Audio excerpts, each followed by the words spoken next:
Acik ni daripada Kota Tinggi, telefon di Sol.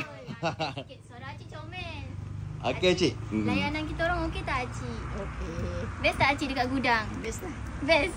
Barangnya okey tak? Okey. Okey. Acik dekat Kota Semua Tinggi. okey. Semua okey. Alhamdulillah. Harganya? Harganya Okey. Acik dapat harga baik yang ni. Oh, tapi ada Acik. Acik kat Kota Tinggi, kedai apa makanannya best? Kakak ke? Yang selalu makan tu. Yang best. Sebab ni ramai ni kita punya customer yang nak jalan-jalan Kota Tinggi kadang-kadang. makan apa mak tahu. Kedai makan apa ni? Asam pedas. Asam pedas. Haji Daud Haji Daud. Tu ni makanan tengah hari. Oh, makanan tengah hari. Lauk-lauk lah. Situ sedap. Boleh? Oh, so ni recommend.